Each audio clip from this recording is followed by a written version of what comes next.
बिस्मिल्लाहिर्रहमानिर्रहीम। अस्सलाम वालेकुम स्टूडेंट्स, जैसा कि आप सब जानते हैं मैथ 101 की असाइनमेंट नंबर 1 आ चुकी है। तो आज मैं इस वीडियो में आपको इस असाइनमेंट का सलूशन पेश करूंगा। तो स्टूडेंट्स, इस असाइनमेंट के टोटल मार्क्स 10 हैं और इसकी लास्ट डेट 24 मई है। स्टूडेंट्स, इसमें हमारे पास कुछ इंस्ट्रक्शंस दी हुई हैं कि आपको लेक्चर 1 से 10 तक अगर अच्छे से आता है फिर ही आप इस असाइनमेंट को सॉल्व कर सकते हैं। आज मैं इस वीडियो में आपको बताऊंगा आपने अपनी असाइनमेंट को दूसरी असाइनमेंट से यूनिक कैसे बनाना है। उसके बाद आप ख़ुद इसको टाइप कैसे कर सकते हैं, क्योंकि बहुत से स्टूडेंट्स ऐसे हैं जिनको ये सब्जेक्ट है फर्स्ट सेमेस्टर में और उनको मैथ टाइप करना नहीं आता कंप्यूटर के अंदर। तो आज मैं उनको ये बताऊँगा कि उन्होंने मैथ को टाइप कैसे करना है। तो चलते हैं सबसे पहले अपने क्वेश्चंस के ऊपर। हमारा पहला क्वेश्चन है, if f of x is equal to x square minus 2 and g of x is equal to square root of 2 minus x, find f of ji of x and also its domain. Students, ये 4 number का question है। क्या करना है हमने इस question में सबसे पहले f of ji of x find करना है और उसके बाद इसकी डोमेन फाइंड करनी है। F of ji of x का मतलब है कि हमने एफ फंक्शन के अंदर जी फंक्शन को पुट करना है। इसको बोलते हैं कंपोजिट ऑफ फंक्शन। तो करके देखते हैं। सबसे पहले हम लिखेंगे यहाँ पर इसी वाली वैल्यू को कॉपी करते हैं यहाँ से और यहाँ पर कर लेते हैं पेस्ट। कंट्रोल प्लस सी से कॉपी और कंट्रोल प्लस वी से पेस्ट करेंगे। हमने जब इसको पेस्ट किया, पेस्ट करने के बाद आप इस पर ना डबल क्लिक करेंगे। जब हम इसको डबल क्लिक करेंगे ये मैथ टाइप में ओपन हो जाएगा। स्टूडेंट, इसके लिए मैथ टाइप सॉफ्टवेयर बेस्ट है। अगर किसी के पास ये सॉफ्टवेयर नहीं है तो वो इसको इंस्टॉल कर ले। गूगल पर जाकर जब लिखेगा ना मैथ टाइप सॉफ्टवेयर, तो वहाँ से पहला जो लिंक आएगा उस पर क्लिक करके डाउनलोड करके इंस्टॉल कर ले। ये हमारे पास फंक्शन है f of x and g of x. ठीक है, हमने क्या करना है, फाइंड करना है इसमें f of ji of x. हमने ये चीज़ इसमें करनी है फाइंड। तो इसको फाइंड करने के लिए सबसे पहले हम फंक्शन लिखते हैं एफ ऑफ एक्स वाला। तो जी मैंने ये एफ ऑफ एक्स वाला फंक्शन लिखा, कॉपी किया, यहाँ कर दिया पेस्ट। नेक्स्ट हम क्या करेंगे, लिखेंगे फंक्शन जी ऑफ एक्स। कैसे लिखना है, हम इसी फंक्शन को अगेन कॉपी करेंगे और यहाँ पर कर देंगे पेस्ट। अब जहाँ पर इसमें एक्स है, एफ ऑफ एक्स में जो एक्स है वहाँ पर हम पूरा का पूरा जी ऑफ एक्स वाली वैल्यू कॉपी करके यहाँ पेस्ट कर देंगे। हमने क्या किया, जिस जगह एक्स था वहाँ पर जी ऑफ एक्स लिख दिया। तो फिर नेक्स्ट जहाँ पर x होगा वहाँ पर हम जी ऑफ एक्स का पूरा फंक्शन लिख देंगे। तो यहाँ पर हमारे पास इस x की जगह पर आ जाएगा ये फंक्शन और हम इसको लिख देते हैं ब्रैकेट्स के अंदर जी, इस तरह से। तो जहाँ पर x का स्क्वायर था तो इस फंक्शन का भी क्या हो गया, स्क्वायर माइनस 2। ये हमने f of ji of x, इसको इस तरह भी लिखा जा सकता है, इसको इस तरह भी लिख सकते हैं जी। ये दोनों मेथड ठीक है, आप ऐसे लिख लें या ऐसे लिख लें, बात एक ही है। इसको बोलते हैं कंपोजिट ऑफ फंक्शंस। अब स्क्वायर से स्क्वायर रूट कैंसिल हो जाएगा, हमारे पास रहेगा 2 माइनस एक्स और नेक्स्ट स्क्वायर से स्क्वायर रूट कैंसिल हो गया 2 माइनस एक्स और लास्ट वाला माइनस 2। 2 से 2 कैंसिल हो जाएगा तो हमारे पास इसकी जो बनेगा आंसर आएगा वो होगा, इसको पहले कॉपी यहाँ पर पेस्ट कर लेते हैं, तो आएगा माइनस एक्स। ये स्टूडेंट्स इसका फर्स्ट पार्ट सॉल्व हो गया जिसमें हमने कंपोजिशन फाइंड कर लिया। अब इसको डोमेन फाइंड करते हैं। इसको हम करते हैं कंट्रोल प्लस एस से सेव करके जब इसे कैंसिल करेंगे तो जो हमने वहाँ सारा टाइप किया था वो यहाँ पर हमारे पास टाइप हो चुका है। इसको एक बार फिर से कॉपी करके अगेन पेस्ट कर लेते हैं ताकि हम इसमें चेंजिंग कर सकें। अब हमें सेकेंड चीज़ फाइंड करनी है। हमने f of ji of x find कर लिया है। अब सेकेंड हमने इसकी डोमेन फाइंड करनी है। अब हम इसकी डोमेन फाइंड करने लगे हैं। तो स्टूडेंट, कंपोजिट फंक्शन की डोमेन थोड़ी सी डिफरेंट होती है सिंपल डोमेन से। डोमेन कहते किसे हैं, हर वो वैल्यू जो हम किसी फंक्शन में पुट कर सकते हैं उसकी डोमेन कहलाती है। इसलिए हम क्या करेंगे, सबसे पहले लिखेंगे अलग अलग फंक्शन की डोमेन। हम लिखेंगे यहाँ डोमेन, ये लाइन भी यहाँ से इरेज कर देते हैं, लिखते हैं डोमेन। इस वर्ड को बल्कि हम ऐसे करते हैं, इसी के नीचे यहाँ लिख देते हैं डोमेन। और यहाँ पर याद रहे डोमेन के बाद हमें स्पेस देने के लिए स्टाइल पे जाके टेक्स्ट पे क्लिक करना पड़ेगा, फिर स्पेस बार से स्पेस आएगी वरना स्पेस नहीं आएगी। डोमेन ऑफ, फिर से स्पेस, उसके बाद एफ ऑफ एक्स। तो एफ ऑफ एक्स लिखते हैं। अब इसकी डोमेन इज़ इक्वल टू, हमारे पास इसकी डोमेन क्या बन रही है, तो याद रहे इसकी डोमेन हमारे पास है ऑल रियल नंबर। दूसरा मेथड जो किसी को स्पेस देने का होता है वो होता है कंट्रोल शिफ्ट और स्पेस बार वाला बटन एक साथ दबाया जाए तो स्पेस आ जाती है। ठीक है, हमने क्या किया, एफ ऑफ एक्स फंक्शन की डोमेन फाइंड कर ली। अब हम चाहते हैं दूसरे की डोमेन फाइंड करना, इसको कॉपी करते हैं, यहाँ पेस्ट कर लेते हैं और एफ की जगह पर वर्ड जी लिख देते हैं कि जी ऑफ एक्स की डोमेन अब क्या होगी, तो इसकी डोमेन स्टूडेंट्स हमारे पास होगी माइनस इनफाइनाइट, क्या, माइनस इनफाइनाइट। अब इनफाइनाइट साइन कहाँ है, ये देखें ये वाला, माइनस इनफाइनाइट टू 2, और 2 जो है वो इसमें शामिल है, इसलिए हम इस तरफ इसको कुछ इस तरह से लिखेंगे, माइनस इनफाइनाइट उसके बाद कोमा 2, और इस तरफ हम जो ब्रैकेट लगाएंगे वो होगी बड़े वाली। इस ब्रैकेट का मतलब होता है कि ये वैल्यू खुद शामिल है, लेकिन इस वैल्यू का ब्रैकेट का मतलब होता है कि ये वैल्यू खुद शामिल नहीं है, क्योंकि इनफाइनाइट वैल्यू शामिल नहीं होती तो हमारे पास जो डोमेन होगी, domain of ji of x हमारे पास बनती है माइनस इनफाइनाइट टू 2। 2 क्यों, 2 से ज़्यादा इसलिए नहीं क्योंकि अब x की जगह पर वैल्यूज़ डोमेन होती है हर वो वैल्यू जो हम x की जगह पर पुट कर सकें। अगर x की जगह पर हम 3 पुट करेंगे तो 2 माइनस 3 इज़ इक्वल टू बनेगा -1, और स्क्वायर रूट के नीचे अगर कोई नेगेटिव वैल्यू आ जाए तो उसका सोल्यूशन नहीं होता, इसलिए हम उसको बोलते हैं वो इमेजिनरी चला जाता है, रियल रहता नहीं है, तो वो डोमेन में से हम नहीं लिख सकते।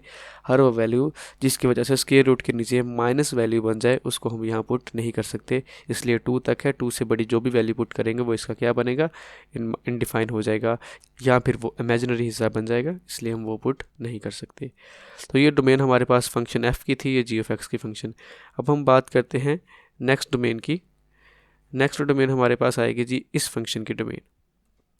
इसके बाद इस फंक्शन को यहाँ से हम कट करके यहाँ पेस्ट कर लेते हैं, और फिर से हम क्या करते हैं, इस लाइन को कॉपी और यहाँ पर ला के इसे नेक्स्ट रो पे पेस्ट, और यहाँ पर हम लिख लेते हैं ये वाली वैल्यू, कॉपी यहाँ पर पेस्ट। जी, हम क्या करते हैं, all values is equal to, अब इसकी डोमेन क्या होगी, याद रहे इन दोनों के डोमेन को हम मर्ज करेंगे, जब मर्ज करेंगे तो हमारे पास जो डोमेन ये वाली है यही वाली डोमेन बनेगी, तो इसलिए हमारे पास domain of F of ji of X बनेगी ये वाली। अब इसको और इसको जब इकट्ठा किया जाएगा तो इसमें तो ऑल रियल नंबर्स आ रहे हैं, लेकिन इसमें जो है कुछ रियल नंबर्स नहीं आते, तो इसलिए दोनों को जब हमने ऐड किया, ऐड मतलब ये कि दोनों में जो कॉमन होगा हमने वो लिखना है, तो दोनों का जो कॉमन आएगा वो जो हमने यहाँ पर लिख दिया, तो हमारे पास domain of F of ji of X ये बन जाएगी। इसको हम करते हैं सेव। सेव करने के बाद यहाँ जाते हैं तो ये देखें स्टूडेंट्स, हमने क्वेश्चन नंबर 1 सॉल्व कर लिया, और आपको समझ उम्मीद करता हूँ आगे होगी। आप कोशिश कीजिएगा खुद टाइप करने की। मैं भी आप लोगों को ये फ़ाइल अपने व्हाट्सएप ग्रुप में दे दूँगा, व्हाट्सएप ग्रुप का लिंक नीचे डिस्क्रिप्शन में है, लेकिन आप लोगों को मैं यही सुजेस्ट करूँगा जिनका खासकर फर्स्ट सेमेस्टर है वो इसको खुद से टाइप करें, ताकि उनको टाइप करना आए कि आप वो खुद से कैसे मैथ को टाइप कर सकते हैं। तो ये हमारे पास एफ ऑफ एक्स की वैल्यू आ गई, इसको थोड़ा चलो जूम कर लेते हैं। और जी, तो हमने ये एफ ऑफ एक्स को सॉल्व कर लिया, हमने फर्स्ट वैल्यू फाइंड की, उसका ये मैंने यहाँ पर नज़र आ रहा है आपको, हमने ये फाइंड कर लिया। फिर हमने सेकंड इसकी क्या डोमेन फाइंड की, तो हमने इसकी डोमेन भी ये फाइंड कर ली। हमारा क्वेश्चन नंबर 1 कंप्लीट हो गया। अब चलते हैं क्वेश्चन नंबर 2 पे। हमें ये कहा गया है कि हमारे पास एक फंक्शन है h of x this, then check there the limit exist और नॉट। बताना है कि इसकी लिमिट एग्जिस्ट करती है या नहीं करती, इसकी लिमिट एग्जिस्ट करती है या नहीं करती। तो इसके लिए हम सोल्यूशन पे चलते हैं। सोल्यूशन, हम इसी वैल्यू को दोबारा से करते हैं, यहाँ से कॉपी और यहाँ ला कर देते हैं पेस्ट। जी, पेस्ट करने के बाद हमने इस पर लिमिट अप्लाई करनी है। लिमिट कौन सी अप्लाई करनी है, वो ये हमें लिमिट गिवन है। हम इस लिमिट को यहाँ से ओपन करते हैं, इसको भी यहाँ से हम कर लेते हैं कॉपी, और इस फाइल में जाके जो दूसरे वाली थी यहाँ पर हम इसको कर लेते हैं पेस्ट। जी, इस तरह से, और उसके बाद फिर से हम इस वैल्यू को यहाँ से कॉपी करके इसके साथ भी लिख लेते हैं। अब इसको सॉल्व करते हैं, अगर ये सिंप्लीफाई होगा तो समझ लें इसकी लिमिट पॉसिबल है। तो अगर हम डायरेक्ट वैल्यू पुट करेंगे तो हमारे पास जो आंसर है, अब देखें एक्स की जगह पर 3 लिखेंगे ना, तो यहाँ 3 - 3 इज़ इक्वल टू 0, और बटे के नीचे वैल्यू आ गई 0, तो वो होता है अनडिफाइंड। तो अगर हम डायरेक्ट पुट करेंगे तो direct limit is not exist, but लेकिन इसको अगर थोड़ा सिंप्लीफाई कर लिया जाए, सिंप्लीफाई किस तरह से करते हैं वो देखते हैं जी। अब हम इसी को दोबारा से वैल्यू ये वाली लिख लेते हैं कॉपी पेस्ट। लेकिन हमने ये वैल्यू यहाँ नहीं की, जस्ट आपको समझाने के लिए था। डायरेक्ट लिमिट हम पुट करने का तो क्या कर सकते हैं, अभी है मॉड साइन। मॉड साइन का मतलब ये होता है कि हम प्लस माइनस के साथ उसको लिखते हैं, तो बन जाएगा प्लस माइनस ब्रैकेट्स पेस्ट, एक बार प्लस में एक बार माइनस में। जी, ये वैल्यूज हमारे पास बन गई, एक प्लस में एक माइनस में। ऊपर हमारे पास इसको सिंप्लीफाई करते हैं। सिंप्लीफाई किस तरह से कर सकते हैं, तो सिंप्लीफाई करेंगे तो ज़ाहिरी बात है हम इसमें क्या कर सकते हैं कि जो ऊपर वैल्यू है उसको हम फैक्टराइजेशन कर लेते हैं। फैक्टराइजेशन कैसे कर सकते हैं, तो ये बनेगा एक्स स्क्वायर, उसके बाद अब 6 को इससे मल्टीप्लाई किया तो 6 1 जा 6, तो 6 का ऐसा पेयर तलाश करना है जिसको माइनस करें तो 1 बन जाए। तो 3 2 जा 6, 3 में से 1 2 माइनस करेंगे तो ये बन जाएगा। तो यहाँ हम लिखेंगे -3x प्लस 2x। इसको फिर से सिंप्लीफाई करते हैं। सिंप्लीफाई करेंगे हम क्या करते हैं, इसी को दोबारा से कॉपी करके नीचे पेस्ट कर लेते हैं ताकि दोबारा हमें ना करना पड़े। उसके बाद इसका हम जब इन दोनों में से फर्स्ट 2 वैल्यूज़ में से कॉमन लेना चाहें तो क्या कॉमन आ रहा है, तो जैसे कि आपको नज़र आ रहा है फर्स्ट 2 में से x कॉमन आ रहा है, तो जब इसमें से x कॉमन लेंगे तो हमारे पास रह जाएगा x - 3। अब इन दोनों में से हमने x कॉमन ले लिया तो x - 3 बच गया। अब यहाँ से हमने +2 कॉमन ले लिया तो हमारे पास रह जाएगा x - 3। जी, कुछ इस तरह बन जाएगा। फिर नेक्स्ट करेंगे, यहाँ फिर से हम इसी को कॉपी कर लेते हैं, कॉपी करके नीचे पेस्ट करने के बाद हम नेक्स्ट करेंगे। पेस्ट करने के बाद हम नेक्स्ट इसको सिंप्लीफाई करें तो अब इसको लिख सकते हैं कुछ इस तरह से x - 3 इंटू x + 2, x + 2। तो ये ऐसे अभी देखिए x - 3 से कैंसिल हो जाएगा, लेकिन प्लस वाला तो कैंसिल हो जाएगा तो हमारे पास बाकी रह क्या जाएगा। जी, अगर हम इसको कॉपी करके फिर से यहाँ लिखते हैं, फिर से पेस्ट करते हैं।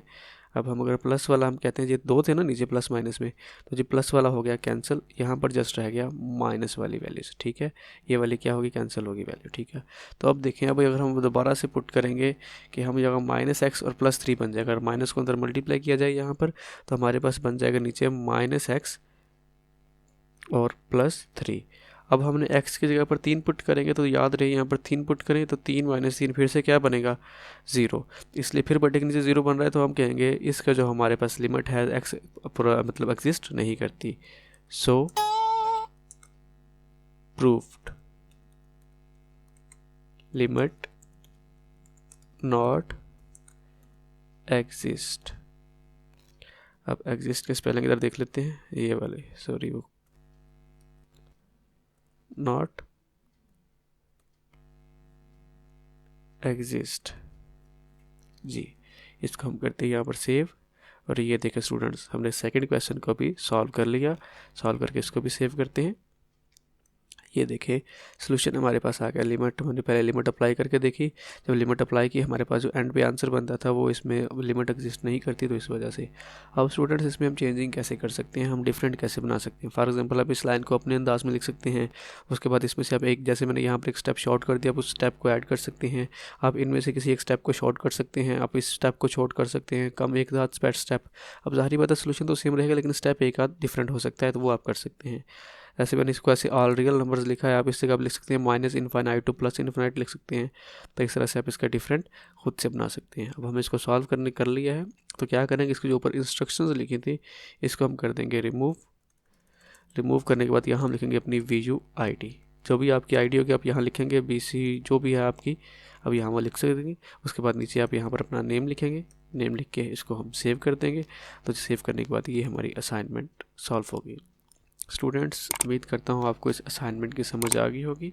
अगर आपको ये असाइनमेंट समझ आ जाए और इसको टाइप करना आ जाए तो कोशिश कीजिएगा खुद टाइप करें, और अगर आप चाहते हैं कि तो मैं ये फ़ाइल आपको सेंड कर दूं तो आप मुझे व्हाट्सएप पर ज्वाइन कर सकते हैं। व्हाट्सएप ग्रुप का लिंक नीचे डिस्क्रिप्शन में है, मैं वहाँ ये फ़ाइल सेंड कर दूँगा। उम्मीद करता हूँ आपको इसकी समझ आ गई होगी। थैंक यू सो मच, और काइंडली वीडियो को लाइक कीजिएगा और अपने दोस्तों के साथ शेयर करें ताकि उनको भी बेनिफिट हो सके। और अगर आप मेरे चैनल पर न्यू हैं तो मेरे चैनल को सब्सक्राइब करें और बेल आइकन पर क्लिक करें। Thank you so much.